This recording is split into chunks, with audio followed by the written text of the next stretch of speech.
એક તરફ ગુજરાત સરકાર તેમજ કેન્દ્ર સરકાર હંમેશા નારી સુરક્ષા અને સલામતીની વાતો જાહેર જગ્યા તેમજ સરકારી પ્રોગ્રામોમાં પ્રચાર કરતી જોવા મળે છે અને બેટી બચાવો બેટી પઢાઓનું સૂત્ર પણ અપનાવ્યું છે અને સરકારી તંત્ર લોકોને આ બાબતે અપીલ પણ કરે છે।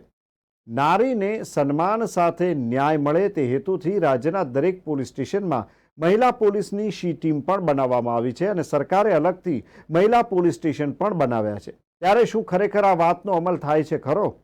ગુનાનો એક જ પ્રકારનો હોય છે અને તે પણ વ્યક્તિગત રીતે તેમાં અલગ અલગ રીતે કાયદાનું પાલન કરાવતા હોવાના તેમજ ભેદભાવભરી નીતિ અપનાવવામાં આવતી હોય છે તેવા ઘણા કિસ્સા જાહેરમાં સામે આવતા રહે છે। ત્યારે આપણે આજે આવા જ એક કિસ્સાની વાત કરીશું, જેમાં થોડા દિવસ પહેલા જ ગાંધીનગરના અડાલજ પોલીસ સ્ટેશનમાં એક સગીર વયની યુવતી ગુમ થયા બાબતની ફરિયાદ દાખલ થઈ હતી। આ કેસમાં યુવતીના પિતા પૈસાદાર તેમજ રાજકીય વગ ધરાવતા હોવાથી આરોપી યુવકના પિતા ઉપર પોલીસ દ્વારા દબાણ કરાવી પોતાની તાકાતનો ઉપયોગ કરી યુવકના પિતાને ગુમ થયેલી સગીરા તેમજ તેમના પુત્રને હાજર કરવા બાબતે રોજ પૂછપરછ કરવાના બહાને અડાલજ પોલીસ સ્ટેશનના અધિકારીઓ બોલાવીને રોજ માનસિક ત્રાસ આપતા હતા। એમાં પણ એમને સંતોષ ન મળ્યો હોય યુવકના પિતા પર અમાનુષી શારીરિક અત્યાચાર ગુજારવામાં આવ્યો હતો। આ કેસમાં પોલીસે ફરિયાદીના પિતાને જે કહી શકાય કે ન્યાય આપવા અને ગુમ થયેલ સગીરાને શોધવા માટે બનતા તમામ પ્રકારના પ્રયત્નો કર્યા હતા। ત્યારે ન્યાયના ભેદભાવભરી નીતિ બીજા એક કિસ્સામાં પણ સામે આવી છે। આ બીજો કિસ્સો છે અમદાવાદના દાણી લીમડા પોલીસ સ્ટેશનમાં દાખલ થયેલ એક કેસનો। આ બીજા કેસમાં વાત કરીએ તો અહીંયા પણ થોડા દિવસ પહેલા એક સગીરા ગુમ થઈ ગઈ હતી, જેની વિગતવાર ફરિયાદ નોંધાવવા પરિવારજનો દાણી લીમડા પોલીસ સ્ટેશન ગયા હતા અને સગીરાને એક પરિણીત ઈસમ કે જેના પર તેની પત્નીએ મારપીટ અને છૂટાછેડાનો કેસ કરેલ છે, આ ઈસમ કોર્ટ દ્વારા તારીખ ભરી રહ્યો છે અને તે ભગાડી ગયો છે અને થોડા દિવસો પહેલા પણ આ જ ઈસમ આ સગીરાને લલચાવી ફોસલાવીને ભગાડીને લઈ ગયો હતો। ત્યારે પોલીસને જાણ કરતા પોલીસે ફરિયાદ લીધી નહોતી। એનું કારણ પરિવાર પાસેથી જાણવા મળ્યું કે ઈસમના સગીરાને ભગાડીને લઈ ગયો છે તે ગેરકાયદેસર અનેક ધંધા ચલાવે છે અને ગુનાહિત ઇતિહાસ ધરાવે છે અને પોતાના વિસ્તાર એટલે કે દાણી લીમડા વિસ્તારમાં વગદાર વ્યક્તિ છે। પહેલા પણ આ વ્યક્તિ પર કેસ થયેલા છે, પણ પોલીસની રહેમ નજર હેઠળ તે હજુ પણ પોતાનો ધંધો ચલાવી જ રહ્યો છે।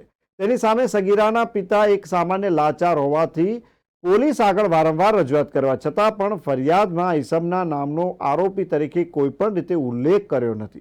જ્યારે પિતા અને પરિવારજનો દાણી લીમડા પોલીસ સ્ટેશન પોતાની ગુમ થયેલી દીકરી બાબતે પૂછપરછ કરવા જાય છે તો તેઓને અધિકારીઓ કે પોલીસ સ્ટેશનના કર્મીઓ ઉડાવ જવાબ આપી ઘરે પરત મોકલી દે છે। ન્યાયતંત્ર સામે આ ભેદભાવભરી નીતિથી દીકરીના પિતા લાચાર બની ગયા છે અને ત્યારે હવે જોવાનું એ રહ્યું કે સરકાર અને ઉચ્ચ અધિકારીઓ આ ભેદભાવની નીતિ છોડીને લાચાર પરિવારજનોને ન્યાય અપાવવા કેટલો પ્રયત્ન કરે છે। मेरा नाम है सरफराज शाह।